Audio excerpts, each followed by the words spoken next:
Hello there, ladies and gentlemen, and welcome to another episode of Cookiecast.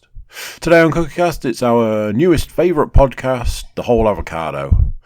Join me and Luke as we get stuck into some stuff from the past. There's talk about bombs, there's talk about stuff that happened back in the day, questions that are pressing, and all sorts of good stuff like that. So here we go. This is Cookiecast, The Whole Avocado.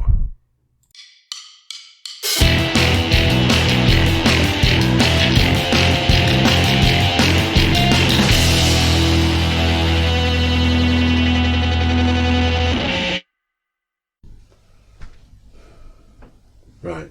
What's that look like? Is that any good? Is that any good? I don't know if that's a bit low. Is that a bit low? It looks alright. Any good? Yeah, looks alright. Yeah, about the same. Yeah, about the same. About the same. Just have to shout towards. I was going to put it here. Just hold it like that.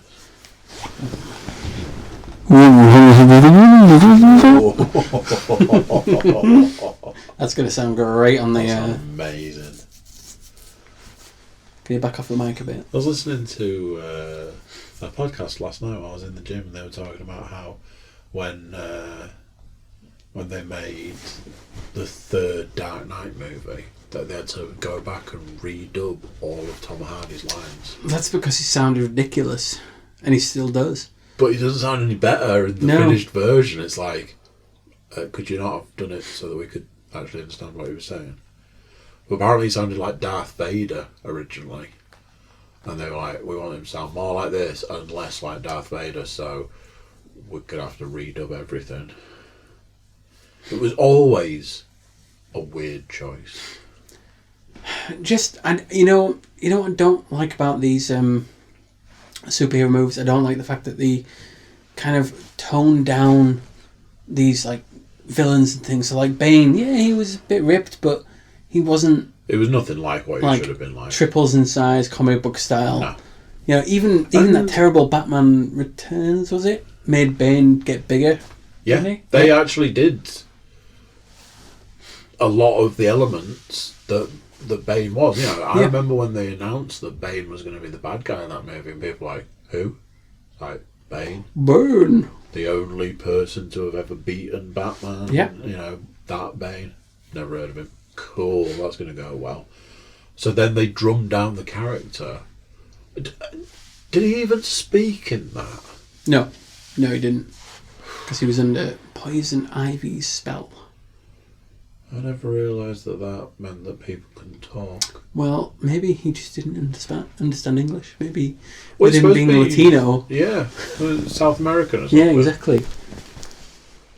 Hey, I'm Ben. That's what he would have sounded like. Hey, you guys. I'm Ben, it's totally loco, man.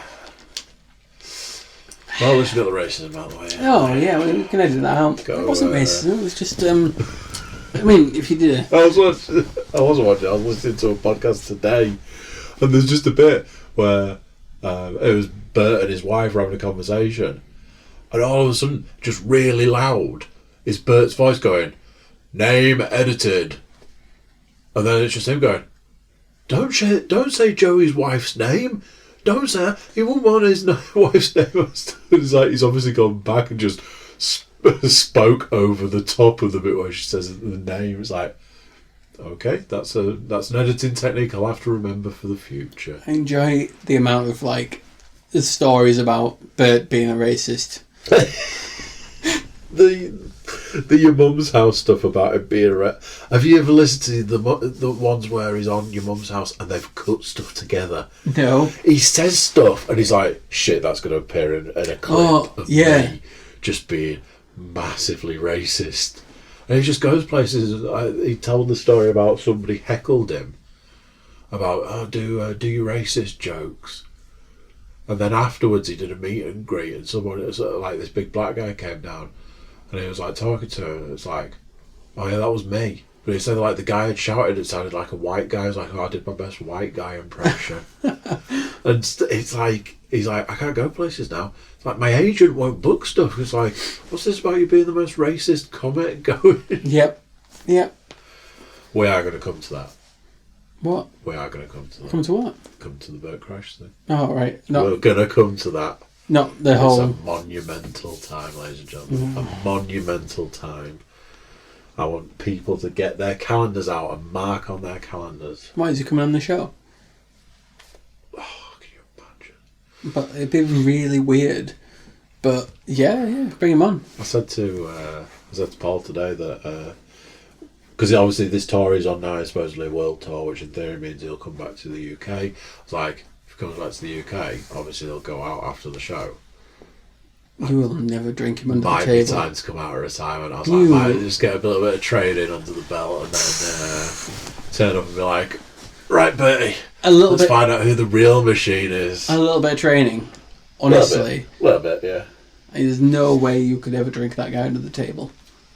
When I went, one of the points I went back to drinking, I went out for a night out and I drank whiskey for 9.5 hours straight. That was one of the first nights out. You can drink whiskey all night and be fine. It's only when you start drinking whiskey, you drink beer, you drink other things, and that's when it gets bad. When you start mixing those drinks, I can go out all night and drink whiskey and be perfectly fine. Well, that's taken off. Yeah. Yeah, I mean, I think it's that thing that you know from a very early age that don't mix your drinks. You learn that quite early on. You know, we've all been to a party where you start on a beer and then you have a glass of wine and then somebody's like, oh, do you want this vodka and Red Bull? And, oh, how about a shot of tequila? Never again. Never again. We're all too old to be drinking like that now anyway. Some of us are too old to be drinking full stop. Who, you? I said too old. Oh. But no, I mean, I'd rather have a quiet drink. I will often get a glass of red if I'm after work in the pub. Because you've got to, you know, it's been... There are times that I feel like I know you as a person. Right. And there are other times that I'm just like, who is this man? Right. In my house. I'm now at that age where I have found a red wine I enjoy. What is it called? White wine? No, it's a Malbec. I mean, that means absolutely nothing. Exactly. Is it a wanky wine? No, it's not a wanky wine. Is it a wanky beer? It's a normal, everyday wine that people drink. Nobody drinks red. Nobody drinks red. You don't drink red. Do you ever straight out the fridge? You put an ice cube in it? No, mate, I drink it straight out of the bottle. I can't think where I was when I was like, did I just hear someone say they were been banging on about drinking wine at room temperature? Has to be room temperature. Has to be the specific temperature. And then a bit further down the line, they were like, oh, can I have one of those ice cubes out of your glass to put in my wine? And like, that's not room temperature. No, it's a cold room. Oh, yeah. Well, yeah, people have been told that rosé is coming in fashion. I have heard said, because obviously, you know, gin came back big. Wanky beers are absolutely everywhere. We've had Prosecco, but yes, I heard a rumour that this year's drink is going to be rosé. Yeah, I've heard that too. And no, I'm glad to be. I was going to say out of the game, but then I was like, I'm glad to be off the game. You'll never be off that game. Too good of money in it. Well, there is that. I mean, the money I don't make dancing, I can make up. Whoring. Well, you know. I wonder what mixes with this. Grape Fanta. Vodka. I reckon vodka. I was listening to Bert reading the Rolling Stones article, and it was talking about the drink that he was drinking. He just got up and he was drinking orange juice with peach schnapps and vodka. Oh my God. With ice. So, okay. I listened to a Spotify show of his. One of his stand-ups was on Spotify. Yeah. And you can tell how much his voice has changed since doing the shows to what it is now. I mean, that's the drinking at the end of the Exactly, yeah. And the smoking. I think he smokes quite a lot of cigars, especially now. Although, I saw a clip, which I presume you'll have actually listened to the episode. I saw a clip of Two Bears, One Cave where he said he's gone back to smoking. I won't talk about that. You're going to have to listen to that. Yeah. He was growing his own weed as well at one point. Yeah? Yeah. I was all over Insta. Yeah. A bit of Insta stories. I presume... Well, he hasn't had it on Instagram recently, so I presume it's gone. Well, him and Tom were talking about trying it. Don't know. I have to listen to the new one.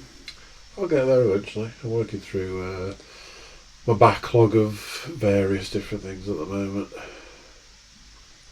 So, let me ask you a question. Oh, Jesus.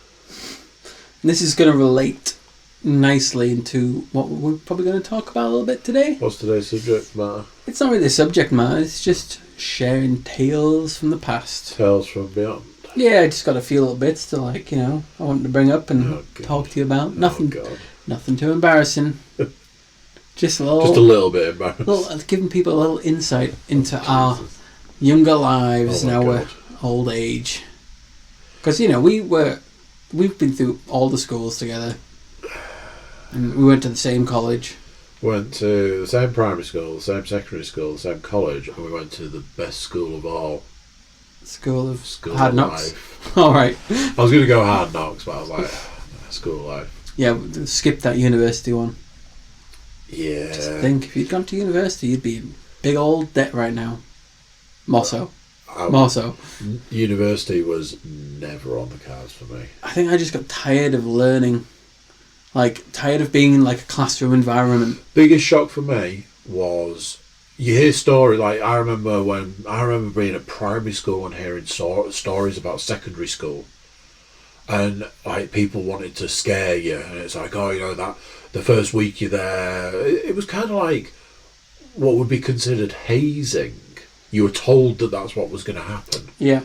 And then you go to secondary school and it doesn't happen. No, exactly. I remember coming towards the back end of secondary school and being told what college was like. Oh, it's totally different. You call your tutor, they're not teachers, they're tutors for a start. You call them by their first names. No uniforms. What were the other, what turned out to be myths? You could just, if you want a day off, you just don't go in. Take the day off. Yeah, you don't have to phone anymore. No, don't have to let anyone know. That's shit. Your parents don't have to do that. And I was just like, this sounds amazing. It's how I want life to be. This sounds amazing. So I went to college, and right at the start, I'm one of my tutors, his name was Brian. I was like, Brian, and he was like, that's Mr. whatever his surname was. So that's Mr. Brian. What? Brian. He's like, it's Mr. I'm like, oh right. So that's that first one ticked off the list. And my first year of college, I had a questionable attendance. Oh, I see. The college thing was one of the things I was going to talk about because, we can go there first and we can work back. Well, where do you want to start? No, well, I'm already in full swing. I was going to ask you the question, right, which will relate to earlier on in our lives. It's it's a question I was asking myself, but would you go to the funeral of someone you went to school with but haven't seen since school or heard from? Now? Yeah. Let's say someone from secondary school passed away, someone from your form. You didn't know them that well at school. You maybe passed each other in the street. You probably wouldn't even recognise that person in the street. I mean, that's like a question that's got a lot of... It depends how I would find out. If somebody told me... if you told me, oh, so-and-so. You weren't invited. It was just like a open to anyone kind of thing. Come along if you knew this person. I think funerals are like that, aren't they? I don't think you get an invitation. Do they not invite you before they die? I don't want this person at my funeral and this person. Don't invite that person. He's don't think dick. It's like a birthday party. I think, yeah. It depends how I found out. Like, if you said to me, this person from school has died, I'd be like, oh my god, that person died. They were at school at the same time. Which is a possibility that will happen, that might happen. It may have already happened. Well, it has already happened. Somebody we went to school with died within 6 months of us leaving school. Oh, yeah, that's different. I'm talking now. I'm talking like 6 months, it's like sad, you know, you still kind of know them a bit. Maybe didn't know them. Oh, you know. Oh no, we knew them. I don't even know who you mean. Yeah. Is that guy who got hit by the taxi? Yeah. Ah, yes. Yeah. Not the one taxi, though, was it? Well, it's taxis in York. I mean, most people probably get hit by taxis. Yeah. So if you said to me, so and so's died, I'd be like, oh, you know, it puts your own life in once you face mortality. Mortality, yeah. Mortality. I face my immortality. Yeah, you wish. I'd be like, are you going to the funeral? If you were saying to me, well, you know, I might wander down. I might go for the buffet. I honestly imagine if you and I went to a funeral of somebody we went to school with, it would be like that scene in Clerks. I actually think pretty much one of the only people I would go to the funeral of from school would be you. I really don't think I would go to anyone else's funeral. Honestly, there is that. Well, who would it be? How, you know, I often said for a long time, the people that I wanted to keep in touch with from school, I was in touch with at those times. Now, it's literally you. Yeah, exactly. There's you. I speak to Paul. This is a different Paul, not a podcast Paul. This is I've probably go to Paul's funeral when he finally... I was just talking about him today. Paul, if you're listening, we'll be there, mate. Represent. Spitting on your grave. No.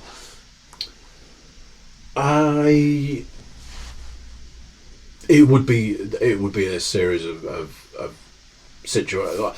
If it was you that told me, I'd be like, are you going to the funeral?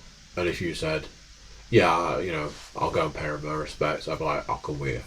You know, pour out 40 for him. Yeah. If you like, no, I'm probably not going to go.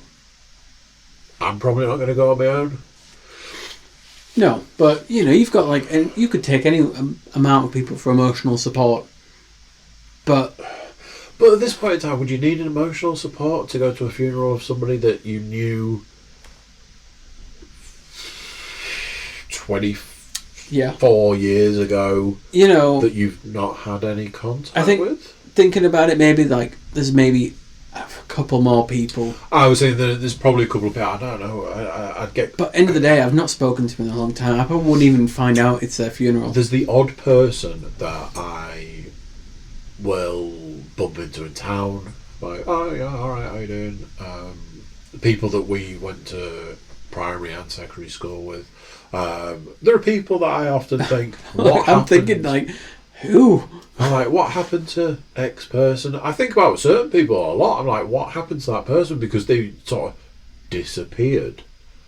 Yeah. The thing is though, what I found is that a lot of people obviously moved away, you know, left York, left England, a lot of them. Well, not a lot of them, some of them. Eh? You know, I feel like a little bit of FOMO there, a little bit of jealousy, you know, that you want... that they've gone off to do these great things in other countries. And, like, do you remember Callum? Yeah. I think he's in Spain somewhere. I think he's in... Where the hell is he? No? I can't think where he is. But yeah, I saw someone posted, like, who knew him. And he was like, oh yeah, I'm here at the moment. I'm like, what? What's he doing there? How did he get there? Why does he live there? But then I also, because I've not seen him or known of him for many years. The last time he got in touch with me, he came into Game Station, right? A company that doesn't exist anymore. A company that doesn't exist anymore. He came into Game Station to see me and asked if I knew anyone who could get him drugs. Presume you... I said, yeah, Cookie's here. I was going to say, I presume you said it. Yeah, it's Cookie's number. Yeah, I've got a number. I think it's a tier. There are certain people that if you said to me tomorrow, you will not believe this, we did that podcast last night and I've just found out that so-and-so died. If they were on the top tier, I'd be like, I'm going to go to their funeral. If they were on the next tier down, it'd be like, are you going? What, shall we go? It might be worth going and pay our respects. You never know who might be there, blah, blah, blah. If it was the next tier down, I'd be like, all right, okay. And that would be the end of that conversation. There were people that I wouldn't go. I may go and drag my ass over their grave. There are... plenty of them. And that's weird, isn't it? Because like I say, it's like, 24 years? Yeah, but those people... made school pretty much hell. But it was 24 years ago. It's a bit like... Yeah, I mean, there are certain people I'm like... School's what? How long have we got school for? 5 years? You go 5... 6 years if you stay in sixth form. Is that right? 6 or 7, isn't it? You do 2 years. But yeah, so let's say a minimum of 5 years. Those people were there every day making school hell. Yeah, that's a long time to be... given a load of shit to just kind of forget about it. It's also a long time ago. It is a long time ago. And you kind of just hope that because they were such reprobates in the past, that they're not doing very well with their life nowadays. I learned... Karma's a wonderful thing. It is. Towards the back end of our time at school, I learned about... Certainly one of the lads that we went to school with who was just a complete and utter nightmare. But... it's that thing, it's like, if you deal with a bully, you don't know what that bully's dealing with elsewhere. And it was very much that. But you don't think about that in school. You think about it now. But it was sort of, at the time I was coming out of school and going to college, and unfortunately said person went to said college. But I'd found out right at the very end of our time at school that they had a really, really difficult home life. Like a really difficult home life. So there's a few of them. It kind of made a bit of sense for you to go, oh, well, that person has a difficult time at home and they take that out on other people. It made it slightly easier to deal with. But then when I got to college and still had to do it, because I was like, college is a new start, college is it's like a rebirth, you can reinvent yourself. I was going to do a course that it turned out one of the lads we went to school with was on that course. X number of things. Like I'm saying, all those myths that you were told at the back end of school when you moved to college, and finding out that those things weren't real. And, it didn't make it any easier to deal with at the back end of school. No, definitely not. School. It certainly didn't make it any easier to deal with in college. There was definitely some people who I would definitely not go to their funeral. Well, that's the thing. Yeah. To answer your question, there are people that I would take time, because obviously you have to take time off I find it odd though. Like this all became because it was my wife. My wife. She got one of her friends was going to the funeral of someone from their school, and she found it weird that like these people were going because they hadn't really seen this person and not really kept in touch. And you've got those groups of people. But then someone had also done the really horrible thing about like taking a frigging picture while they were there. Like, oh yeah, selfie while they're at the funeral. Such sad times at so and so's funeral. It's like, you are a horrible person. Super distasteful. Yeah.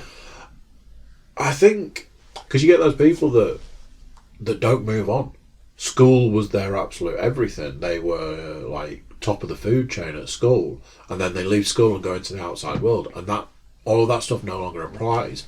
So they try to recreate or try to carry it on. They have the same friends that they had at school 20 years later, and that sort of stuff. Like me and you. Yeah, there's that. I never thought of it that way. Yeah, but we we lived together for. We did. Several years. Some of the worst years of my life. Yeah. No, wasn't that bad. Yeah, it was a. It was acceptable. It was just part of it, wasn't it? Yeah. I remember my father saying to me, "Do not move in with a friend because it will be the death of that friendship." Oh yeah, because we all take advice from your father. I don't know. I took a little bit of advice there. I mean, I really think you shouldn't, but in hindsight, yeah, I should have looked at the way his life went and maybe gone, "Oh, that's not the way to do it." Yeah, let's not listen to him. Damn it. Stories for another day, I think. There. Well, there is that. And I was actually thinking about this driving home. I was like, because I was a bit like, "Oh, what questions?" I knew the way you were going to take this. I was like, "What questions are you going to ask?" And I was like, "Oh, I wonder if you'll bring up when we used to live together." And I was like, Well, I wasn't gonna, but it just kind of fell into conversation. it was 6 one half dozen the other. It was exactly what everybody said it would be, while simultaneously not being at the same time. You know, there was times I think the worst part is that things were better when we didn't see each other. Yeah. Like when we lived in a house where you were 2 floors away, because that meant that when we did see each other, when we did actually go out of our way to spend time together, that's what we wanted to do. Yeah. We wanted to spend time together. I mean, it was mainly get drunk.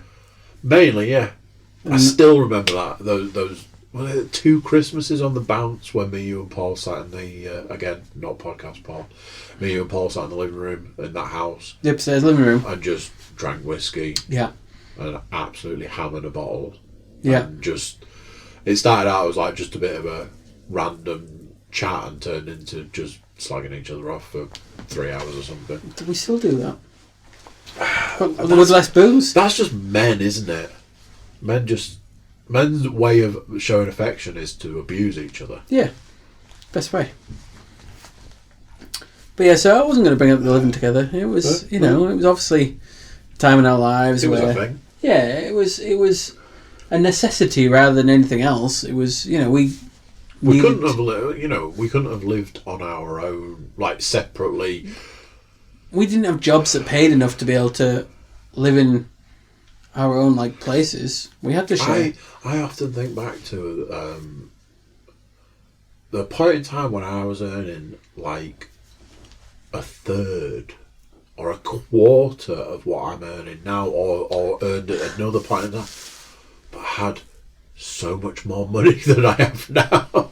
Oh, see, I'm the opposite way around. I mean, back then I was skint 24/7. I had some, but then I didn't have great jobs either. I had when we from when I left the flat to moving into like the houses that we lived in. That's when I was really I had a decent job. That was part of it. I had a reasonably good job that paid reasonably well, and that money just generally went up. Yeah. So I was in a position where I was doing okay. I could pay my rent, pay my bills, pay for nights out and stuff, computer games, alcohol. Anything else you might fancy? Other things, other things I might stumble across, parties, things like that. So, party favours. Yeah. Yeah. At that time, it wasn't overly difficult for me. Before and after, like obviously I went through a point in time, like once we went our separate ways, I went to a point in time, I was out of work at a point, living in a 4-bedroom house and being out of work. After Old Walk, did you move to the first, what's it called, Mill? What's it called? The street? Off Field Lane. That's it. Yeah. Yeah. Was that where did you move? Yeah, because I think you offered me to move there. Yeah, there was space. Oh yeah, there was plenty of space. 4-bedroom house, wasn't it? But I think at that point, I was ready to be. It was the wrong side of town for you and stuff like it was. It's a fair way from town. But I moved to bloody the other side of town. Yeah. I moved really far away. Yeah. Well, not that far, but still far enough. It was still a walk. York, innit? Yeah. Never really that far. I mean, the away. bus did go basically from my house to your house, which was quite handy. Oh dear. But yeah, so let's move. Well, obviously we're not going to talk about primary school because who the hell remembers primary school apart from singing? Well, neither you or I were actually at that primary school for very long. No, You've been there. God. What, 4 months more than me? Less than that or something? Yeah. I remember you were the new guy. Don't even bring it up. You were the new guy before me being the new guy. But were we in different form? Like, did we have different teachers? I think it was Mr. Berwick when I started. Yeah. Then followed by Mr. Howard. But we were only there 18 months. Yeah. Because I did half a year and then a full year. It sounds like prison. Yeah, I was in for about a year. Well, you know, sometimes school was worse than prison. Well, I don't know. I haven't been yet. Yeah. It's not. But no, I mean, the things I remember about primary school were basically The song. the songs. Yeah. We had our own school song. Our primary school had its own school The song. weird thing is, right? You still remember every word of it? Of course. Yep. But my wife, My wife. she also went to Fishgate. Is that your first? My first wife, yeah, and only. She went to that school, so she knows the songs. Really? Yeah. Because you know who else went to that school? Who? Leon. Really? So she knows the song as well. I wonder if they the song still as well. sing it. Let's go back and find out. Oh man. My eldest went to do dancing at that school. Really? Or I can't remember if that was her first place that she went dancing. She goes somewhere down James Street now, doesn't she? And then she went to a place near the Costa drive-through. Oh, right. And then they knocked it down. Oh. She was actually talking to me about it the other day. She was like, still don't understand why they knocked it down. It's like, Right at the hotel. probably going to put student accommodation. Yeah. So I remember going to the Merchant Adventurers Hall and doing Christmas carols. They were big on like sending kids out in groups. Whoring kids out? What? Whoring kids out. Because I remember some of them sang in Coppergate. We sang in Christmas in the Merchant Adventurers Hall. Yeah, I remember they did a lot of that stuff. I don't remember any singing. You don't remember any singing? Do you not remember the Harvest Festival songs and things like that? Broad beans are sleeping in a blanketed bed. Not really. Oh man, cauliflower fluffy and cabbage is green. That one. No. Oh, that was like a classic. What about The Ink is Black, the Page is White? I remember that song. There you go. And also all the religious songs they made us sing. All songs, all primary school songs are religious. Cross over the road, my friend. I still sing that now. That's to the girls when we cross the road. I'm like, cross over the road, my friend. And I have to stop there because obviously, you know. Ask Cookie his strength to learn. Yeah. Yeah. And then obviously we finished primary school and we moved on to Fulford. I was terrified. Terrified of having that. I got told that if I had that certain bag when I went to Fulford, that was it. It was, like I say, it was just a form of hazing. It was just, if you knew an older kid. Oh, God. Oh. My brother was at school. He was 4 years older. I mean, I don't ever remember seeing him around. But I remember getting it from, like, my mum and my aunties and uncles and stuff. Aunties? I'd get all the sort of, oh yeah, when you go to secondary school, this happens and that happens. Just being absolutely terrified of going. The first day, it was like... I mean, the building was so big, it was a maze, there was so many people. Because obviously you came and from like a timetable, yeah, you had to go to all these different bloody You go to different things. places, but you didn't know where anything was. Nope. Yeah. I think, yeah, it's But then obviously you get through that first year and you realise that the hazing is a myth, really. Yep. And yeah, you just start to really kind of hate it after that, you know. Yeah, I hated pretty much every single minute of it. Yeah, but I think the best part of being at school was lunchtime. I enjoyed art. I was never artistic, so at least you had that at that time. I couldn't draw a circle to save my life. But I think that's the only subject I actually enjoyed. Ironically, the only one that I ever got any remote enjoyment out of was history. And I was actually quite good at it. Did you enjoy RE? Oh yeah, I loved it. God, the fact that they make you do it. I wonder if today they make kids do these things. Like, I think it's still a thing. Really? But religion shouldn't be a forced subject. It should be when you get to that point where you can pick your subjects. That's when it should come in. Obviously, it's worse in certain schools. I know, like Arches. We didn't go to a religious school. It wasn't exactly. And yet, I remember singing more religious songs and Christmas and things like that. I imagine there's probably a bit more separation now, but like I say, I know for a fact, like Arches, not only do they have a heavy RE sort of section, it's a religious school.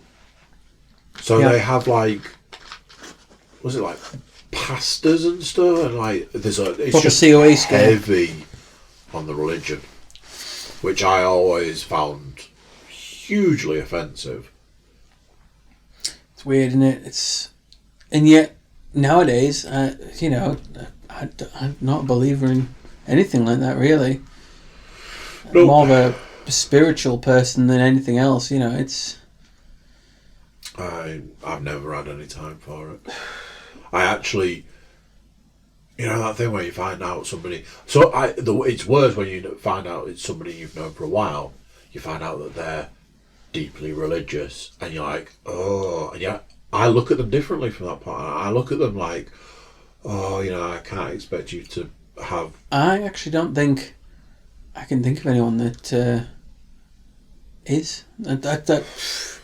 But I'd seen a thing like years back saying that over the next 4 to 5 generations, religion would be like obsolete. It basically wouldn't exist anymore because of the way that it's gone from like 50 years ago to where we are now. In another 50 years, it'll be a thing where it doesn't exist anymore. Which I was just like, well, that's probably for the best. Well, yeah. Maybe war will stop existing as well. I mean, is that all religions, or is it just, you know, Christianity? I don't know. We don't know how big religions are in other countries. We're going from. I mean, America. So, printing on the money, as they always talk about. I mean, I've got some great. I do have some good memories during secondary school. During the secondary school kind of time period. It's a time of my life where my mind has attempted to block stuff out. Well, I know one thing you definitely will block out. And I know you worry about what I'm going to say here. Worried is a loose term. And the one thing you'll definitely want to block out, which even to this day still affects you greatly. It's like probably one of the biggest things to affect you from the school period, really. And that is how much you really hate playing fighting games with me. Oh, Jesus. Oh, God. I remember us buying a fighting game together. That was... I mean, these are your informative years, and we learnt a lot from our time together. It's like, we're never doing that again. And things like that. I mean, I remember being a certain age and everything was like some kind of scam, but like a kiddie scam. It's like, how can I get a game? And it'd be like, I've got this game and it's worth this much money if I trade it in, but that's not enough. So how do I get the other £13 that I need to get Street Fighter 2 for the Super Nintendo? And just like everything was like a sort of you started at a certain point, you needed something, and you had to get to there, and that required money. So it was like, oh, I'll do this job, and I'll get like £5 pocket money. But if I do that job, then I'll get extra.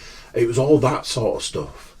It was all like, oh, my paper round pays this much. Paper rounds, oh my god. I was listening to something today saying that part of the reason that the world's going to hell is because paper rounds don't exist anymore. Oh. I was talking about this the other day, and it was I was talking about getting up at the crack of whatever it was, not the crack of noon like we do, but no, like really early in the morning, and going out and doing my Sunday paper round in Heworth Village. It used to be dark, and we had to have those stupid bikes with the boxes on the front because you had that many papers, and then to post the frigging paper through the letterbox, you had to disassemble it and put it through into different sections because it was so big, and the letterbox was so frigging small. Ridiculous. I remember I used to go with a mate to do his Sunday morning paper round, and the one that always used to get me was, our school was there. There was a left turn before our school. A house on the corner. Mrs. Butcher lived down that street.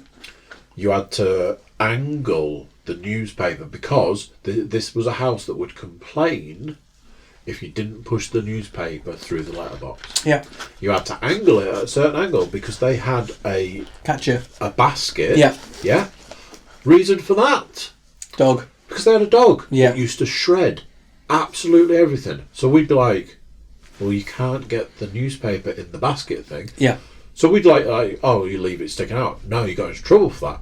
So we'd angle it so it went over the top of the basket, went in, the dog would shred the shit out of it. Yeah. That was the end of it. They didn't care about that.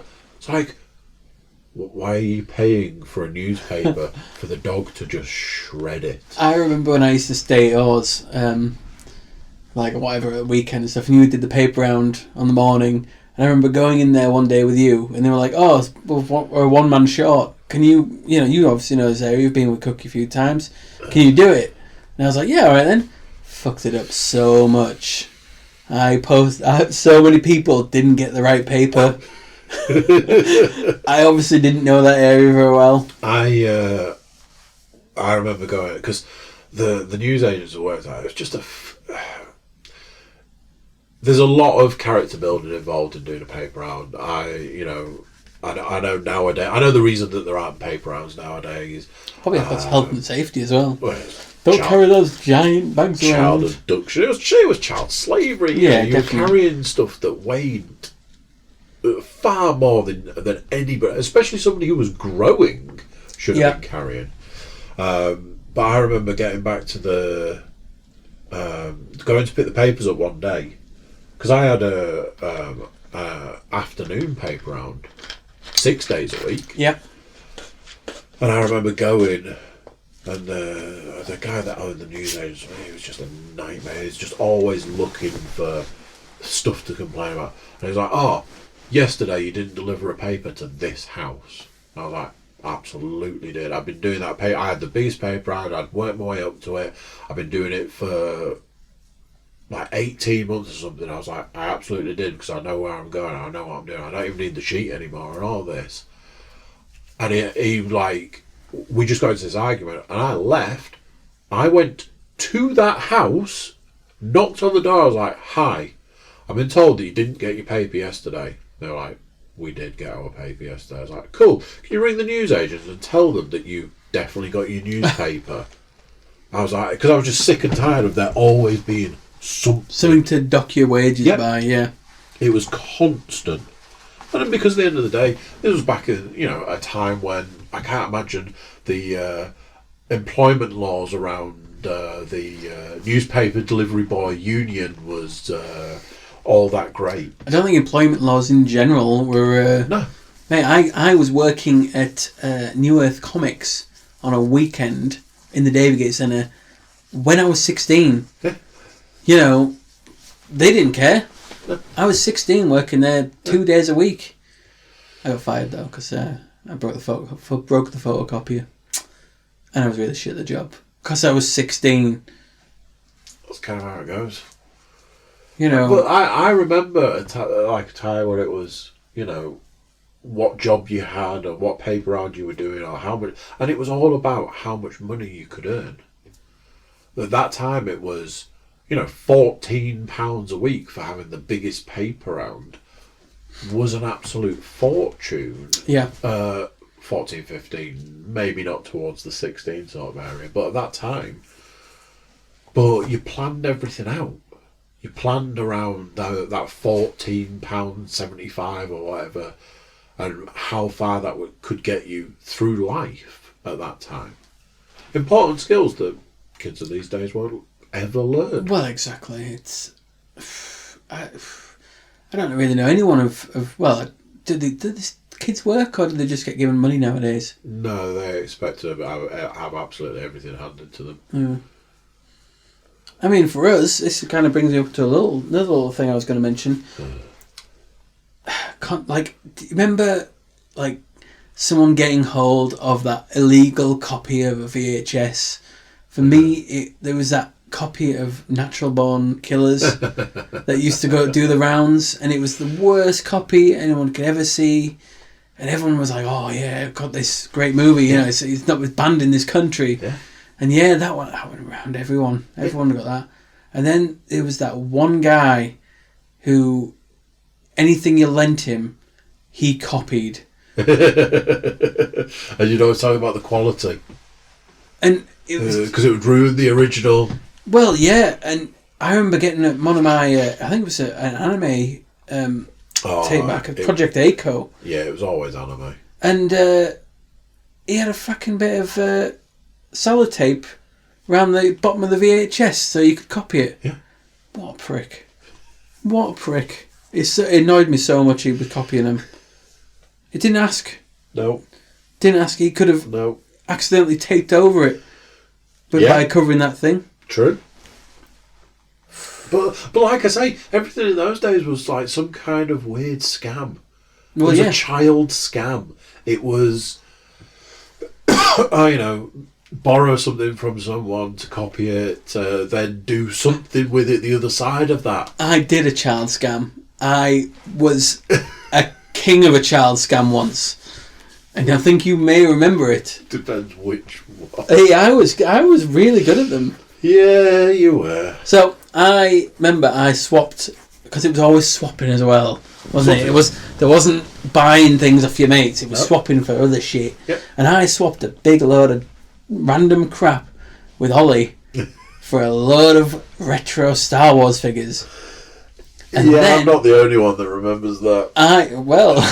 You'd hope it would be remembered, because I made a little fortune on them figures. Yeah, because I sold them to New Earth. An absolute fortune. And he didn't know, and I sold them. Yeah. And got a nice bit of money. Yeah.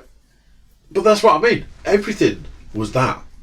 Everything was, and there was no element of trying to get one over on a mate. It was more about, I need to get this for me. That benefits me. That helps me. If I copy that VHS off that person, I don't have to buy it, and I can watch it whenever I want. Yeah. And I can lend it to someone to get something.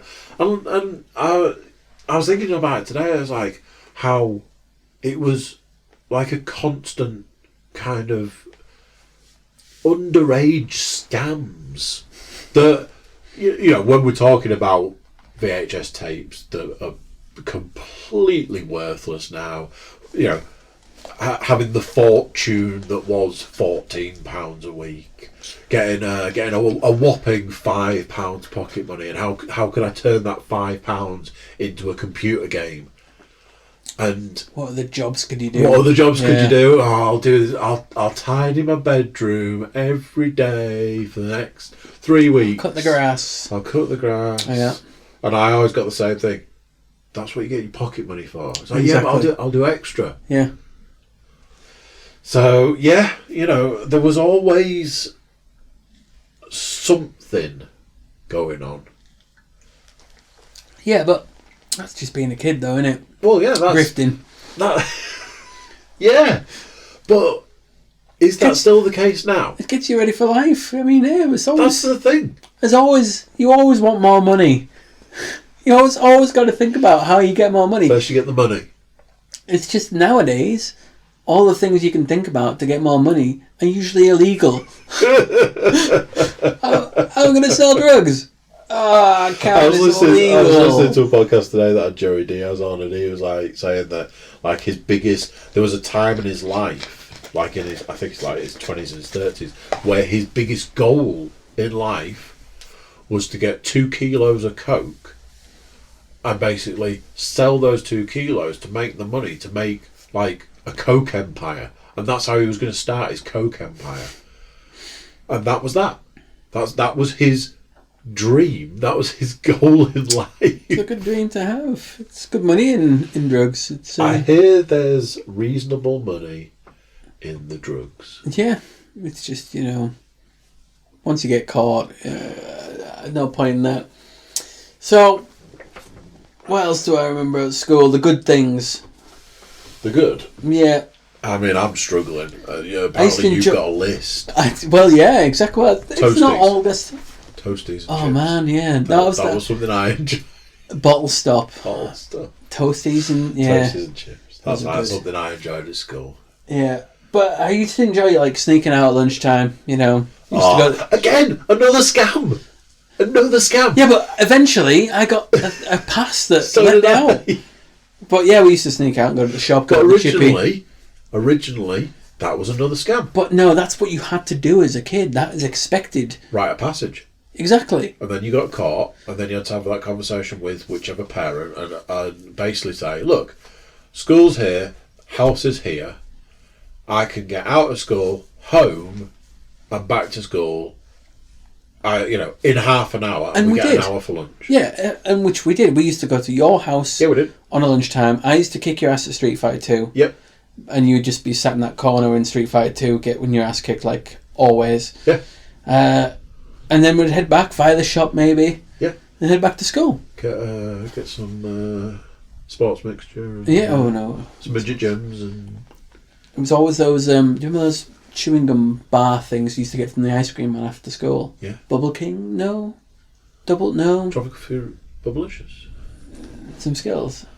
Yeah, I remember that. That's quite good. Yeah. There's not all good things I remember at school. Some of the worst things I remember at school is being poisoned by one of your classmates. Yep. I went to his house, got poisoned. I was thinking about this because I was like, I wonder if you bring it up. Of course I'm going to bring it up. Of course you're going to bring it up. That guy, oh my, if he's not locked up by now, I will be amazed. Well... He also copied my VHS. I'm sure he did. That was him. Well, there was, stuff we don't need to talk about on air, but... Didn't he also... Well, let me... I was going to say, if you were about to say the thing I've just said that we don't need to discuss on air. I'm not going to talk about that. I'm talking about... Didn't he print off copies of a certain... So that's what I was going to say. Yeah. So, through our time, there was a thing. Anybody aged nearly 40... 35 to 40, 35 I'd say. to 40, or anybody who ever spent any time on the internet when the internet was just starting out, will probably be aware of something called the Jolly Rogers Cookbook. What a classic. The Anarchist Cookbook itself. Oh. Yeah. So... I mean, it was for a long time. It was myth and legend. It really and then was. It became reality because somebody got a copy, and it was access. You had it on a disc. You had access through that. Then you could obviously. It was just a Word. What was then that version of Word document, which you could then print off. So there became printed copies, copies of copies, amended copies, this, that, and the other. But for a good section of our teenage years, that was a bit like a Bible to us. I can safely say I've never actually read it, looked at it, or anything like that. I cannot say the same. No. I spent a little bit too much time with my head buried in that, and there was a few too many things that I should have probably steered away from that were in there. Yeah, well, so should that one guy that... Was that one guy? That one guy. Yeah. And the one thing I remember from that particular cookbook is the story of the smoke bomb. So, I was thinking about this because I was like, you're going to bring it up. I am going to bring it up. It's a story I remember well. So I was like, I don't know what version of that story exists in the world. So I don't know if telling the story now means that somebody out there is going to be like, that's not the story that I was told. Oh, maybe I'm going to say that. Maybe you're going to tell me a different story. This is it. So I was like, do I just basically say it happened a long time ago? All wrongs were righted. There was one wrong that was never righted. Which will probably come up in the story, because that's one thing I know was never... Well, maybe I do need to hear the story years on. Right, so part of the Jolly Roger cookbook was a series of explosives. Yeah. It told you how to create a fertilizer bomb, which... What you need when you're in secondary school. As a teenager. We had a lad in our year who lived on a farm and naturally had all of the ingredients to make a fertilizer bomb lying around. So spent weekends making fertilizer bombs and like blowing up fields and stuff. It was like, okay. Now I steered away from that, but all of this stuff was super intriguing. It was like science but fun, because it was taking various components and mixing them together and making something else. So dropping down a level from the true terrorist item of a fertilizer bomb there was a section in the Jolly Roger's cookbook about how to make a smoke bomb. You know, someone's going to listen to this and just pick up on you talking about fertilizer bombs and be like, yeah, we're going to have to watch that guy in the future. But I like... He's obviously been, he's obviously got I'm going to get put on a list. Yeah, exactly. What I'm saying is, I never dabbled with the fertilizer bomb. I never touched it. I never memorised the recipe for it. Which wasn't the case for smoke bombs. Okay. So, at our age, there was... Do you remember the... joke? It wasn't a joke shop. It was a fancy dress shop that sold Fantasy World. Yeah, it sold quote unquote jokes. Some of those jokes were things like stink bombs or the little gunpowder things. Yeah, gunpowder. The stink bombs in the glass thing. Yeah. Oh, those were the worst. And one of the things that you could buy was smoke bombs, and they were little cylinders. You got 2 in a packet. They were little cylinders. They were almost like a skin colour. And what you did was you used something to light it. You lit it. It burnt and just produced a lot of smoke. I don't remember them. And that was literally all it did. It was just this little disc, cylinder, tiny little thing, not even an inch in height, or maybe an inch in height. And you lit the corner of the cylinder, and it just made smoke. But obviously, to do that, you had to go to the shop, you had to buy it, you had to have the money to do that, have the disposable income to do that. And you did it every now and then. Also, you had to be in a position where you were running around at whatever age with a lighter. Which now I look back and think, for teenagers, we had a lot of lighters. We certainly did. And I mean, I presume you could probably buy a lighter for like 10p or something at that time. Not a clipper though. A clipper would have been 90p. Well, you could have got one of those like see-through multicoloured lighters. They used to sell like 10 for a pound, or 10 for a pound. Used to be the guy. Market. Well, there used to be a guy walking around the streets selling them. Do you remember? He used to shouting out lighters, 10 for a pound. Yeah. And then you work out that thing if you held... this was one thing I was like, I mustn't reveal the recipe and I mustn't say things that is going to get anybody in trouble. But there was a certain thing you could do with a lighter. Don't try this at home, kids. Don't try this at home, kids. I'll put a caveat at the beginning. There's a certain thing you could do with a lighter. If you did a certain thing, you could get them to explode. And all this, these trip on the things, ground and explode. these things that you learn as a child. No, let's not say child, because that sounds really young. It was a teenager. We were teenagers. A teenager. This is what we did instead of playing on Xboxes and PlayStation. We did Super Nintendo. we still did that, but it was such a small degree of life that we had to find other stuff to do. And like our biggest tool was a mountain bike because you could do so much. Oh man. So, oh jeez. Carry on. It's a good story. In the Jolly Roger cookbook, there was a way to make smoke bombs. Yep. I obviously never saw it, but obviously it must have piqued your interest. Now, was it your interest or his interest? It was a mutual interest. It was mutual. So there was a way to make smoke bombs. Me, being the natural good boy that I was, revealed in a roundabout way. I don't think I would have gone through the exact details of how I came to this knowledge. To my mother, that there was a way to make smoke bombs. Now, this was after one of the ingredients had been purchased from somewhere. You could legally buy one of the ingredients by going to a specific place, walking in, picking it up, buying it at the counter and walking out.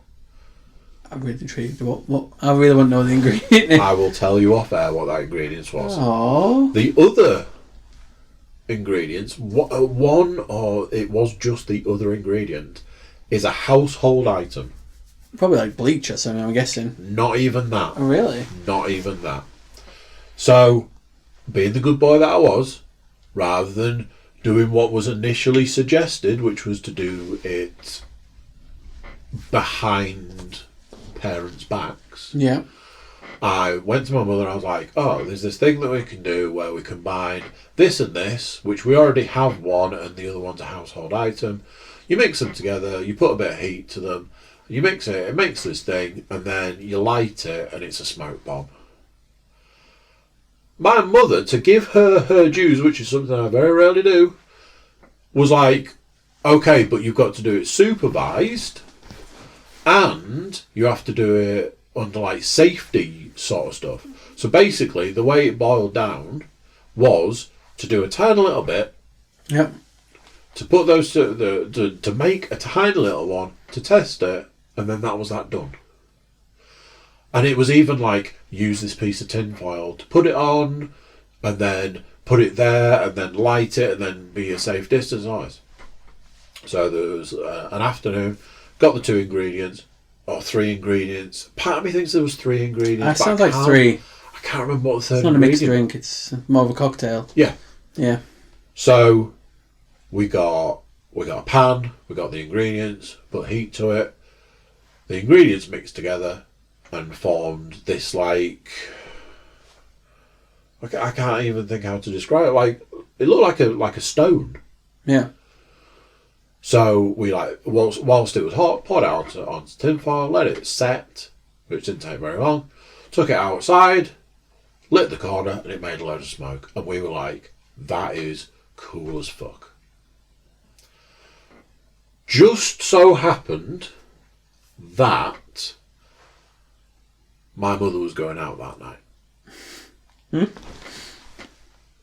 She was taking my sister. Yeah. And I was being left at the hotel that we lived in charge. I was in charge. Yeah.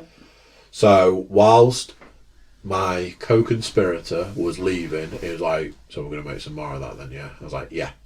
It's like, we're going to make loads. I was like, yeah. We're going to then break it down and sell it at school. Like I say, everything was a scam. We're going to break it up. Obviously, you're the good boy as well. You would never agree to that. Well, it's more money. Once again, it's all about the pennies, all about the Benjamins. So I was like, yeah. My mum will go out at this time. You come round. We had such vast quantities of the ingredients to make this stuff. It's like, we're going to make a big freaking pan of the stuff. It's like Breaking Bad, but for smoke bombs. Yeah, that's basically what it was. Love it. So, later that day, mother and the sister go out. I'm on the phone. I'm like, right, she's gone. Get yourself around here. He came round. He brought one ingredient. I had the other ingredient. Like I say, household item. Ingredients, whatever they were. So we took a pan. Now, I had to wrangle this a little bit because the other person was like, let's get the biggest freaking pan we can get. And in a hotel, you're pretty big pans. Got some big pans. Because you were doing breakfast and things. Yeah. So I was like, no, let's dial it back because we've seen how much it makes and we can make a large quantity of it in a small pan. Managed to sort of compromise, and that's what we went with. So, and this is where things get a little...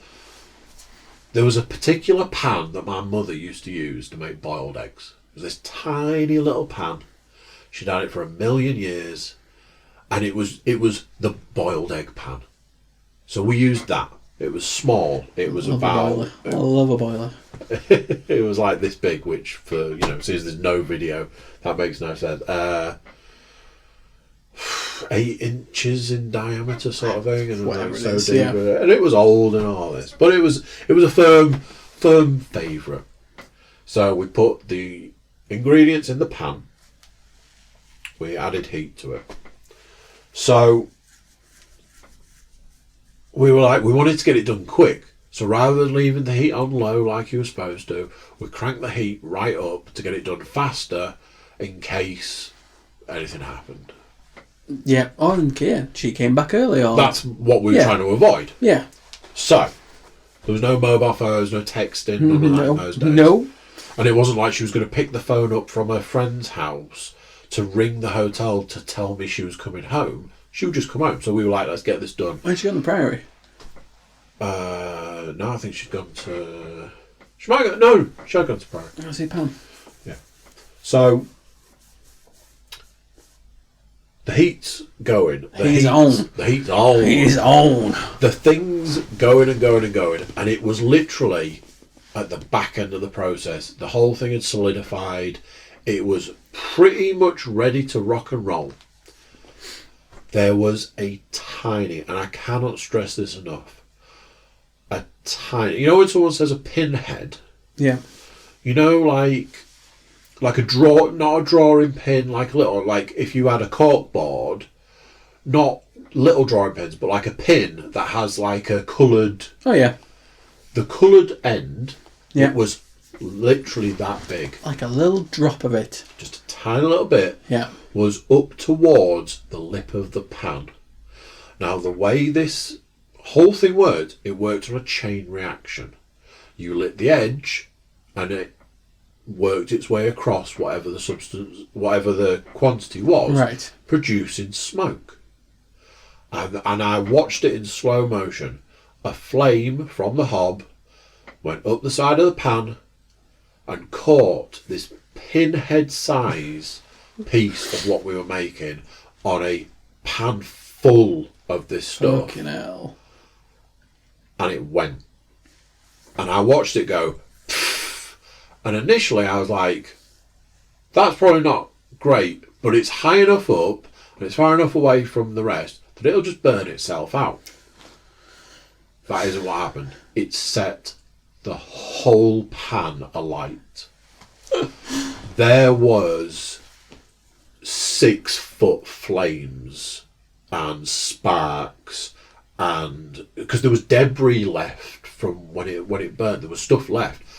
It was spitting. It was burning in an enclosed kitchen.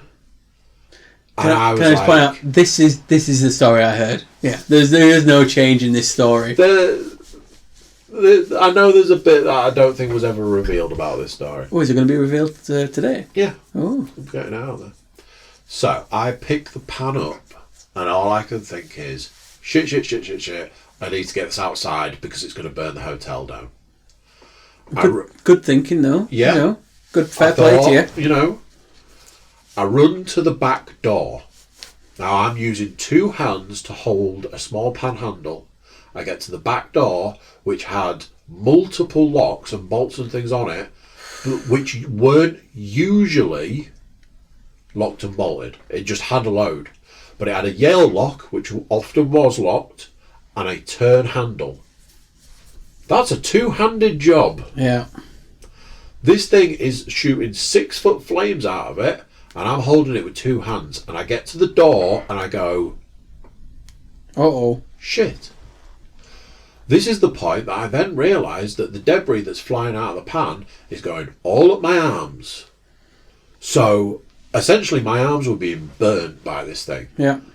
I instinctively go, fuck, and drop the pan on the floor. God. Which essentially becomes like, it looked like the afterburner from a jet. It's the pan's on its side on the floor, shooting flames out up the front of the 2 fridges that we had. The big story was that the microwave door had been replaced earlier that day, and it was currently in the process of melting the shit out of it. But with my 2 hands free, I could unlock the door, pick the pan back up, go to the utility door, open the door, get outside, let it go out. It was a smoke bomb. There was smoke everywhere. Whatever, had burnt the lino in the kitchen. It was a 4-foot by 6-foot section of the kitchen was just damage. Yeah. Was burnt away. There was concrete. Up the walls as well. The walls, yeah. The ceiling, everywhere. But it was a smoke bomb. So there was smoke in a hotel where there was smoke alarms everywhere. Yeah. These were industrial smoke alarms. Yeah. Wired to the main smoke alarms. Wafting the smoke with tea towels. As you do. That's the traditional. As you would. Yeah. Try and get it away.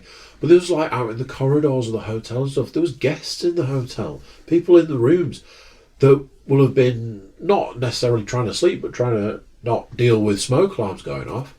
I got to the point where I got that pissed off that I got a set of step ladders and a hammer, went up the step ladders and smashed the smoke alarm to bits. God. Just to get it to stop. Because by that point I was like, fuck it. So, I went down, we had all the doors and the windows open, we got the smoke out, the smoke alarm was smashed to pieces, so that wasn't a problem anymore. We were assessing the damage. One of the things, and this is the bit of the story that was never told, and I might have told this later. It's just about how it's a really sad story that it's the egg pan. Yeah. The pan. This is the pan. So. Pan passed down through generations by any chance? Yeah, probably. We went to assess the damage of the pan. The heat had been that intense. This pan was like steel or something. Yeah, old school proper pan. Yeah. The heat had been that intense that it had bent the pan in on itself. Jesus. It had curled down. The sides had curled down. And I'm like, I'm more worried about the pan than anything else. I'm saying to my co-conspirator, that guy. My mother can't see this, or something like that. So he took the pan and threw it in a hedge down the road from where the hotel That's was. about the kind of thing he would do. Yeah. Hide the evidence. There's a possibility that it might have turned up further down the line. Anyway. So we assessed the damage and the liner was gone and the fridges and the ceilings and we got scrubbing brushes and you know when you're trying to scrub something to try to bring it back. Yeah, it's never going to be back. The place was burnt and I was like, I need to get ahead of this, so I phoned my mum at the place that she was. I was like, there's been an incident. She's like, because you know, me being me and my mother being my mother, she'd even said to me, no, you're not going to make any more of this when you're on your own, are you? No. Of course not. Of course I wouldn't do that. So I had to phone her and say, there's been an incident at the hotel. What's happened? And it was literally, you know, the thing you told me not to do well, I've done it. It went up in flames. It's burnt the kitchen to... it's destroyed part of the kitchen. I've smashed the smoke alarm, so on and so forth. And all she said to me was, it better be cleaned up by the time I get home. Sounds about right. And I was like, okay, see you in a bit. How long are you going to be, by the way? I don't think you quite understand the... So, scrubbing, got to the point I was like, this isn't going to work. So, the genius part of me kicks in. I'm like, I've got it. All we have to do is move the fridges forward. Nobody will notice. Nobody will notice. They burnt the missing lino, and yeah. So I sent him away. I was like, you better not be here when she gets back, because she's going to kill me. She will potentially kill you as well. So I was like, you need to leave, go away, I'll deal with this. So then obviously it's just a waiting sort of situation, and I'm like, this was one of those, I actually thought, she's probably going to kill me for this. She's probably going to actually I would have thought she would have. She's been close to killing you for less in the past. Oh, absolutely. Like, actually. And I was like, this is the worst thing I've ever done. This is hands down it was something I was categorically told not to do. It was something she'd been good enough to do with me as like an experiment, and we went through it, and she was like, there, you've done it, you don't need to do it anymore. She specifically said, do not do the thing that I then went on to do. I then burnt the place down. It was a fully operational hotel where half of the kitchen had been burnt to smithereens. It was the worst it could possibly be. So she came back, she walks in, excuse me, and she goes about assessing the damage. And she pushes the fridge back and pushes the other fridge back and looks at everything. And she wanted to know where the pan was, and I was like, I don't know where it is, it's gone. And over the coming days, his parents were called, and they came, and his parents, part of the reason that he was the way he was, well, his parents were very much in the camp of boys will be boys. Oh, I met his parents. They were... He was growing weed in their greenhouse. Yeah. And they were just like, oh, this is a nice plant. Yep. Yeah, there was a lot of... Anytime he ever did anything wrong, it was boys will be boys. And obviously, there are certain scenarios where that's okay. And there are other scenarios where that really isn't. And this was one of them. And I remember, like, because I was never there. I think I was there maybe the first, like, meeting of the parent. Yeah. But after that, it was all, I think it was done like the odd meeting and maybe some phone calls and stuff like. And my mother couldn't get over the fact that these two people would not accept any responsibility. They didn't see that there was any blame. They didn't see there was anything wrong with it. There was nothing. There was no ownership. It was, your son and my son have done this. It has caused a massive amount of damage. You need to accept that has happened. And it was, nope. You know, boys will be boys, boys will be boys, boys will be boys. Yeah. And that was the stance. That was the whole stance. And I think, in a way, that softened some part of it. So... Because she was really basically pissed off at them. She was pissed at them. Yeah. Not at me. And this was where things got really, really weird. So the biggest thing, and the thing that I remember the most about this entire thing was, nothing happened. I received a punishment, which came later on. So, they had to claim on the insurance. Yeah. The damage was so extensive that there was nothing else they could do. They had to claim on the insurance for the hotel. This was a family business. It wasn't just our family. There was two other families involved in this that were part, you know, my aunties and uncles and stuff. Yeah. But they had family, you know, all of that. So there was, you know, insurance premiums go up when you make a claim, all this. there was this joke about how when my mum came to complete the form for the insurance, she had to put incendiary device as the cause. God. And that fell into the category of terrorism and stuff and all this. The whole time I was sat and I was waiting. And I was waiting and I was waiting because I was like, I'm a walking dead man. I'm dead, I just don't know it yet. Something's going to happen at some point in time. Somebody's going to shout at some point in time. Nothing. And then it finally happened. And it was, your punishment is, you need to clean the pond. We had a pond in the back garden. I remember that pond. It had fish in, it had been fine at one point, and then it just got left to go sort of to ruin. Yeah. You have to clean the pond out, you have to empty it, clean it, refill it, all that. And I'm like, right, okay, what else? That's it. But what after that? Nothing.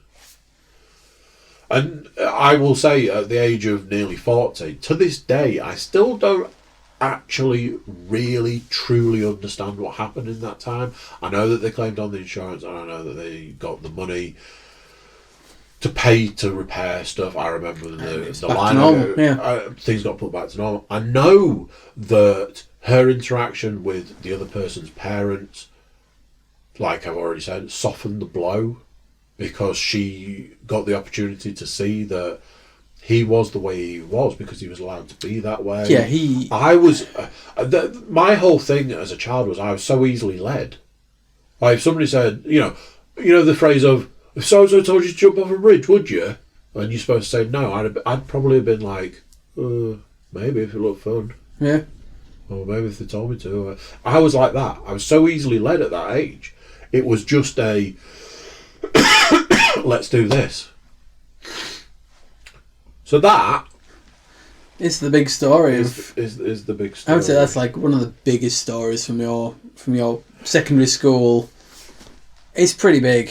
I was having a conversation with my older two a couple of weeks back, and I said something about Were you saying, and this is how you make a smoke bomb? No. What do you want to do? No. I was saying, and then there was that time that Daddy got shot at, and I was like, did I ever tell you about the time that Daddy got shot at? And I was like, did I ever tell you about one of the times that I got shot at? Then I realised who I was talking to. I was like, I'll tell you when you're older. Yeah, when you're older. There was things, but that was a pretty big milestone in my life. And like I said, to this day, I still don't ever really understand how I don't think saying got away with it is quite right, but for all the abuse that I suffered through those years, to not get something at that point in time, I should have had my head bounced from there to Kingdom Come and back. Exactly. But nothing. Maybe it's still coming. Maybe one day. Lenny Henry did a joke about that. It'd be like a bit in Family Guy where like he's one day he's got to get your own back on you. Yeah. Sure. You'll know. Won't know when it's coming. Well, she'll have to find me first. I'm sure she knows exactly where you are. She doesn't. You've got a sister who knows where you live. Yeah, that causes massive problems between them. But yeah, that you also living in that hotel must have been really odd. I didn't enjoy staying over in that hotel as much. I enjoyed it when you moved out into the street next. We moved to the bungalow. Yeah, that was great. The bungalow was kind of cool. But that hotel was. I remember like we used to sneak in after breakfast and eat cold wangy toast. Cold wangy buttered toast. One of the greatest things in life, by the way. But yeah, I remember things like that. I remember having to be really quiet when you walked around the place. There was a lot of restrictions put. I often say, the reason that I'm surrounded by this sort of stuff, and again, for the audio listening involved, you can't see this, but you could go onto any podcast that's got a video of this room and look at some of the stuff. I often say, the reason that there's this sort of stuff and this sort of stuff is to do with the fact that you couldn't have it. I didn't have a childhood. Yeah. My childhood was taken away at the age of 10, and never, it never came. So there was years of trying to recapture a childhood that I never had. So there you go. There's the story. The infamous. It was a good story. It's a good story. Yeah. I've got nothing like that when I was at school. I've got no amazing story. It's... Yeah. Mine was getting poisoned by...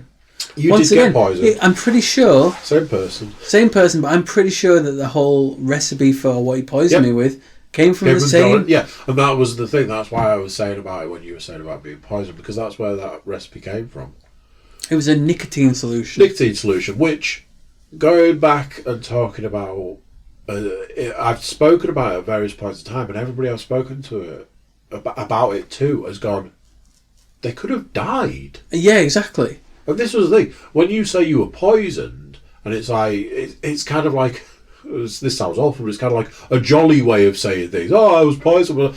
But you were genuinely poisoned by something that could have killed you. Yeah. You could have died, and then there would have been the questions around... I was so ill, man. What the fuck happened here? Yeah. How did this come about? I was so ill. Oh, I was spewing my guts in that nurse's office so much.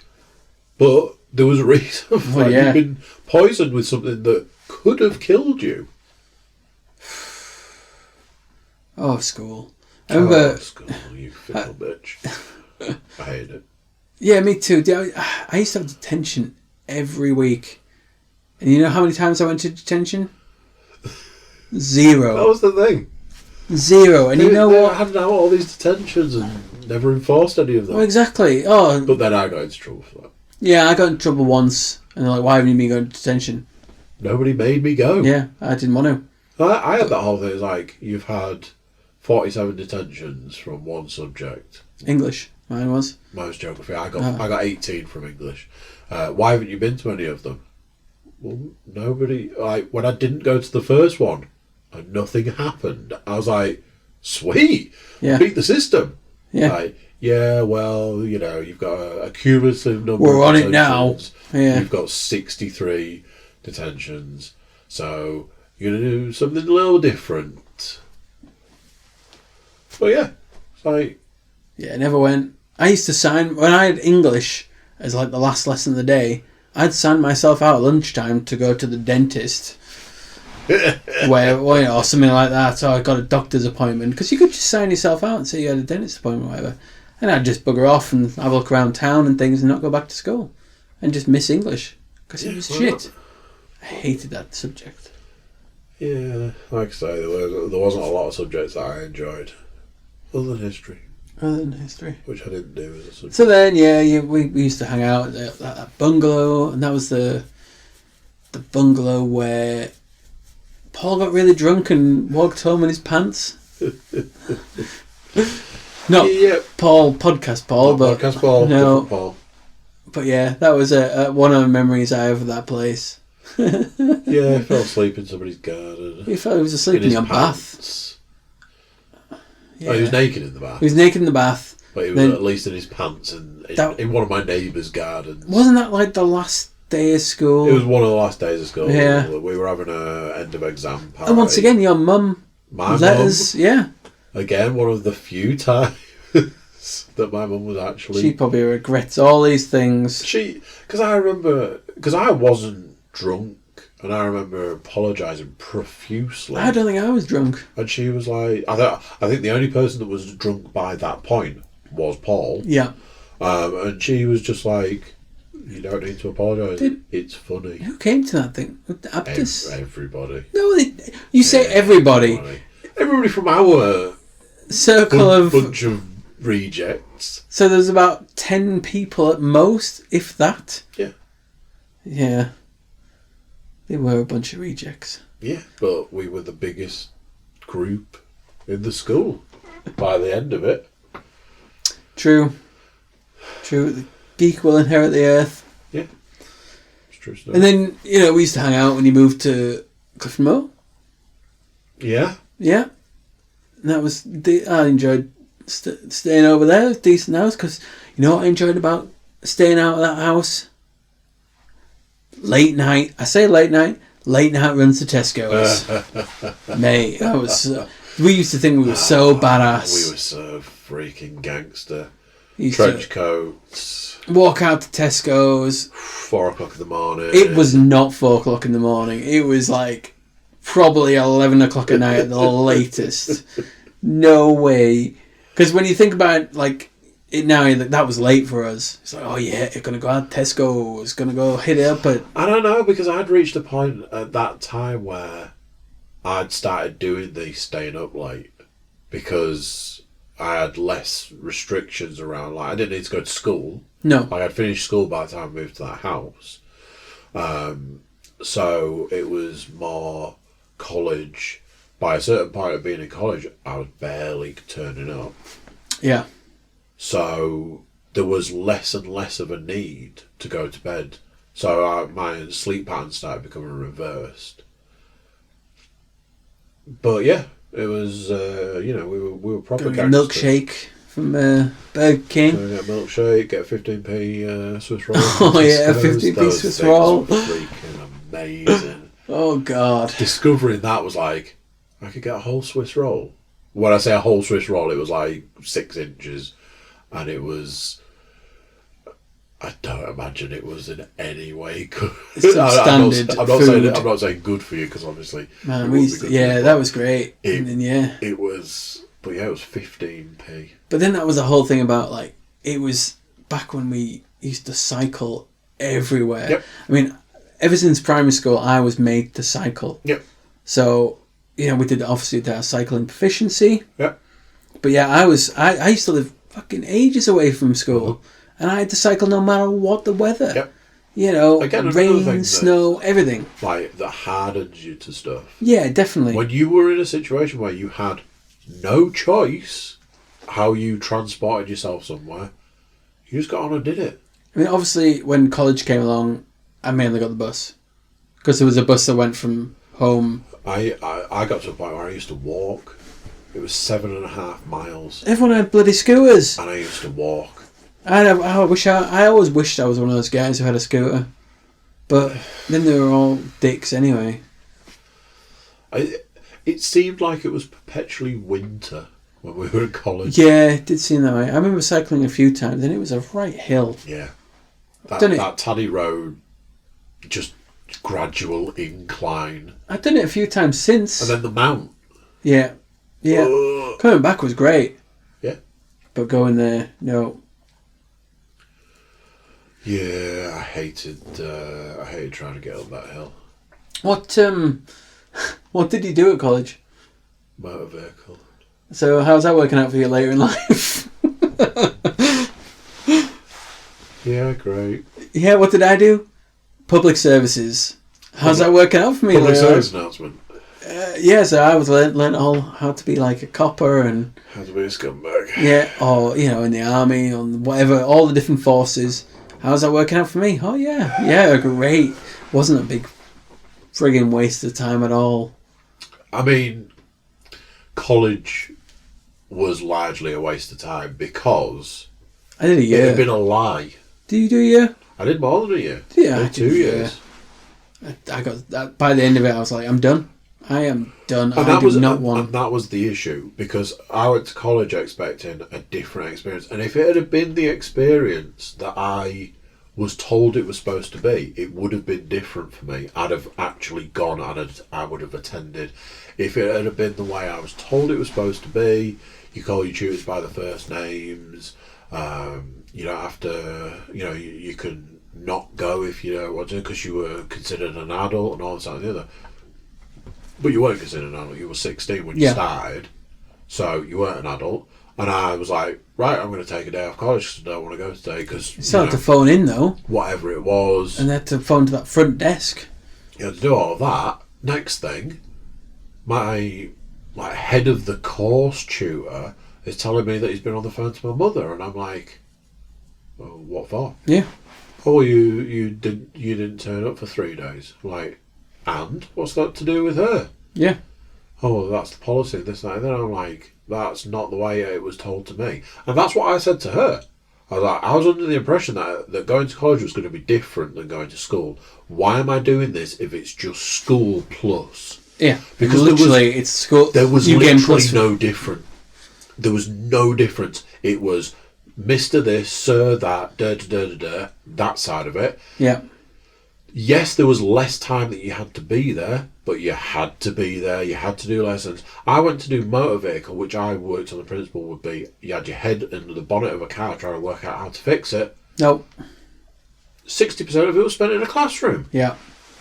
At certain points in time, or the rest of the time, 40% was spent in a classroom. It's like, how is this? And it was like lessons, like, oh, this does this and that does that. It's like, don't tell me about it. Show me. Show me. I need to know how to fix a vehicle. Show me how to fix the vehicle. I'm not going to lie though, when you talk to people about, like when I talk to people about like people doing that particular course, they were like, not, how do I put this nicely? There was a lot of scumbums doing that course, and I felt really like, I can't believe you're doing that. It's like, because I was part of my work experience was I went to work in a garage and I absolutely loved it. I loved every minute of it. It was fantastic. And then I was like, that's what I want to do. Also, I was still working on the principle at that point in time of a career in the Air Force, but having spent my entire life wanting to be a pilot and then realising that you have to actually be intelligent to be a pilot. I went to a careers thing and they was like, but there are other jobs in the Air Force. One of them was being an engineer. Rather than flying a plane, you can fix the plane. yeah. How do I do that? Well, you need to go and you need to get your motor vehicle certificate and work from there. So you just learn how to fix a car, you can fix a plane. I think that's the advert. Yeah, isn't it? I think that's the actual advert. Fix a bike, you can fix it. 20 years later. So I'm like, right, I'll do that then. But it was nothing like what I'd been told it was going to be like. And if it had been, it would have been better. But it wasn't. And I then pretty much instantly lost all interest. Yeah, I think I would have been. Because for me, I can't fix. I can fix nothing. YouTube helps me, yeah, but ask me to put a shelf up, it ain't gonna be straight. I mean, I can probably muddle my way through putting a shelf up. I can build a flat pack. Yeah, that sort of thing. Build a flat pack, as long as I follow the instructions to a T, because that's when you go wrong. Yeah. And you think, oh yeah, I can do it without looking. No. But no, not great at DIY. But then my college year didn't really teach me any of that. It just taught me about. I can go orienteering in the friggin' Lake District. You have to want to know how to do that sort of stuff and then learn how to do that sort of stuff. And I think there has to be some kind of passion around it. It's a lot of, I'm not going to pay to have somebody fix this, I'm going to learn how to do it myself sort of stuff. Did you ever go to that, I know it's going back to secondary school, but did you ever go to that camp thing they took everyone to when you first go to school? What was it called? Oh, it's going to really bug me now. East Bambi? No, was it East Bambi? Was that primary? That was primary school, Ned Nook. Was that primary? Yeah, it was. Oh, I was talking about it the other day as well, and I saying that like they made everyone go, and I was like one of the 2 kids or something that didn't go. I think I did all the residentials. To my That's knowledge, what we called them, yeah, residentials. Again, they were interesting. Bewley Park? Bewley Park? Yeah. Yeah, that was one of them. Yeah. Yeah, I didn't do character building. So they said. Yep. Yeah, I bet most of the things that they do there now you wouldn't be allowed to do. Oh, you wouldn't be able to do it. That again, it'd be like child slavery. Half of it. Like nowadays, you wouldn't be able to get a child of this day and age to do the stuff because it was all teaching you to be self-sufficient. Yeah. Yeah. There was an element of you do your own cooking, you do your own cleaning, you make your own bed, stuff like that. I was never a big fan of those residential things. So even at college, they went They went to do one, like a 3-day one at the Strensel Army Barracks, like to be basically treated like a squaddy for 3 days. And I was like, oh, I'm not going to do that. No. Didn't do it. And everyone else went, they were like up at 4 a.m. every day. And oh, yeah. like, oh, yeah, you enjoy that. I'm good, thanks. Yeah, exactly. But yeah, as soon as I was done with college, I was into work. Yeah, well, my whole thing was you were either in full-time education or you were working. Yeah. And because like going to college, there was like a grant and stuff. So without that, I had no monetary worth. So it was right. Well, if you're not going to college, you go and get a job. Yeah. And I'm like, okay, do that then. And that's what I did. I went and got a job. And then I got another job. But I don't want to talk about jobs. That could be a subject for another day. Because obviously there's a lot of... With me and you both had a number of jobs. I actually can't remember all the jobs I've had. I think if I actually sat down and wrote the different places I worked, I'd have to really sit and think. A lot of mine would be, I worked at that place that did that thing. I worked there for this tiny amount of time. I worked there for a day. Yeah. I did 2 jobs that I did a day in each. Yeah. One was whoa. as a teenager. One was as an adult. I don't want to be talking about it. Actually, no. 3 jobs. I want to talk about jobs another day, because that's a good chat. And quite funny for some of it. Oh, it's not funny. Only because I can make you cringe about these things. But no, look at us now. Full grown men. Adulting our way through life. From the experiences we've had from the past. I guess. God. I really feel like I had no great stories from school. Something that I've been realising recently, I listen to, it will come as no surprise to anybody, but I listen to a lot of podcasts. No, do you? I don't think you've mentioned. I've never... Did I mention I went to Florida last year? Ooh. Just to, I mentioned about 10 times last. I know. I listen to a lot of podcasts, and something that strikes me from listening to a lot of podcasts, it's like, I don't know how many stories I actually have. And obviously I've relayed X number of stories here today. And there are X number of other stories that I imagine somebody else would listen to. Like, I've got friends, and I can say the smallest thing, and they'd be like, oh, I wouldn't have done that. I was a good boy, or, Yeah. I can't imagine that. And it's like, well, that was just a weekday to me. So I see that there's that side of it. But I look back now and it's like... I was thinking about it today and I was like, I kind of wish I'd done more. Yeah, definitely. And by that I mean, I did a lot. Did a lot, but there's always room for more. There's always that what if kind of moments throughout life that... I reached various milestones where I went, I'm not going to do that anymore. Yeah. And at this point now, part of me wonders whether what would have happened if I carried on with certain things.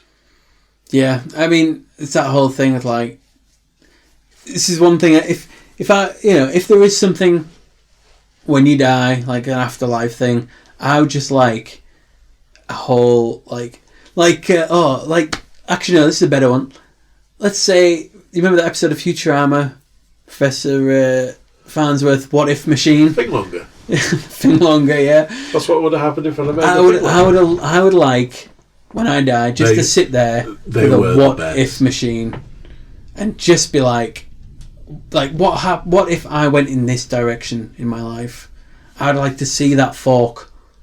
I didn't get poisoned. What happened then? You didn't burn the kitchen down. What happens to you then? Do these little points in your life mean anything different? But then working on the infinite universe principle, there are infinite versions of Earth with infinite versions of us that live those lives. What we need is our own version of Roy. Yeah. So we can play our life through. Yeah. And just... I mean, I've always subscribed to, the what doesn't kill you makes you stronger, and every experience you have makes you the person that you are.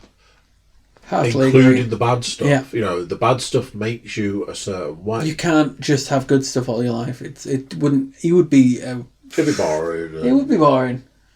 All that sort of stuff.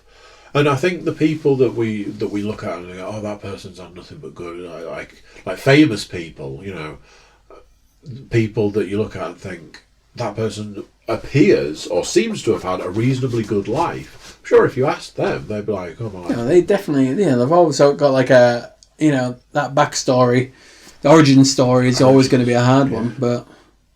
Yeah. But now people have had a little delve into our origin story. Well, yeah. You get that thing now. I think you've raised it previously, and I was listening to a podcast today where they raised it. It's that you listen to a podcast? I just listen to the odd one every now. The odd one now and again. Just when I've got time. Where you question what other people find interesting. It's like, is this boring?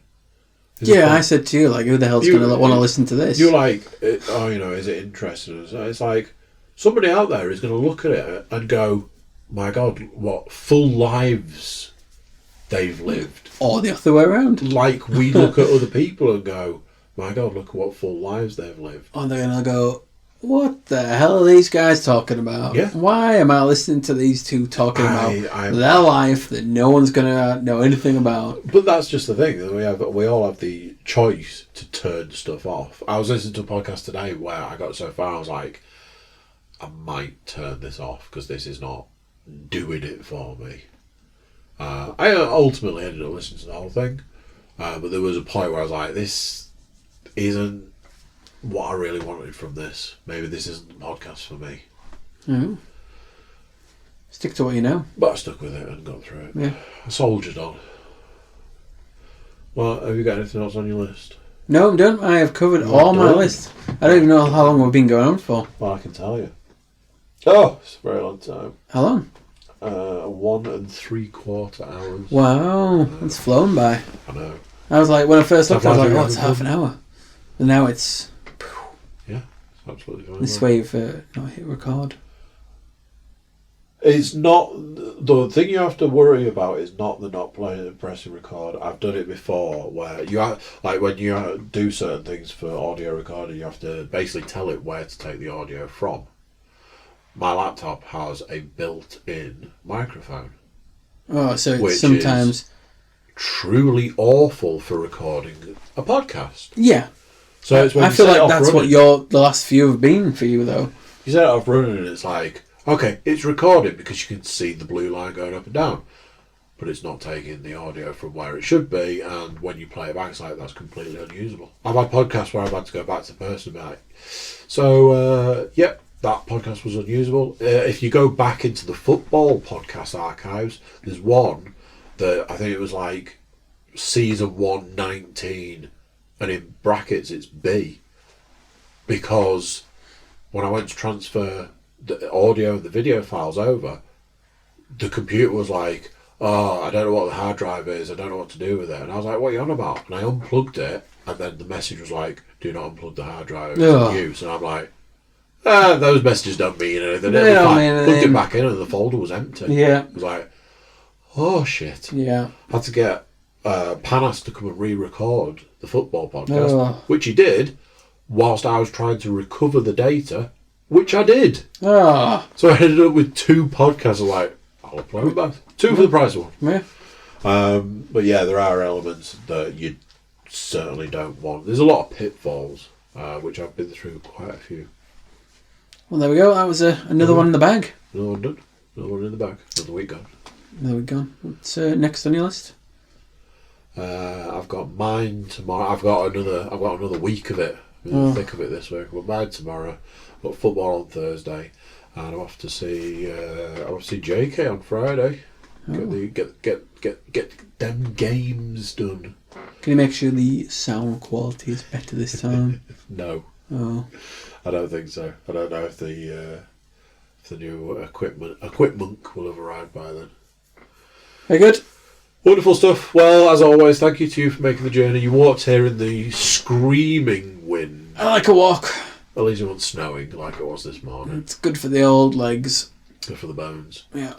And I will no doubt see you in a couple of weeks, which will be only a week away from when this one gets uploaded. So I'll try and think of more things to embarrass you. Keep writing your list. Yeah. I'll keep plucking up the courage to reveal those dark secrets. As Bob Hoskins used to say, Just joke. He's good at talk. Just joke. Right. We'll leave it there. Thank you very much, everybody. Bye. So there you go. What do you think to that? Interesting. A little insight into some of our past and what we think about some things from nowadays. YouTube watchers, make sure you're subscribing. If you're watching, there's at least a picture if there's not a video, so it's worth checking us out on YouTube if you're not. Everybody jump over to thecookiecast.com, check us out over there, send us some love. So there we go. Until next time, I'm going to say bye, and I'll see you then. Bye.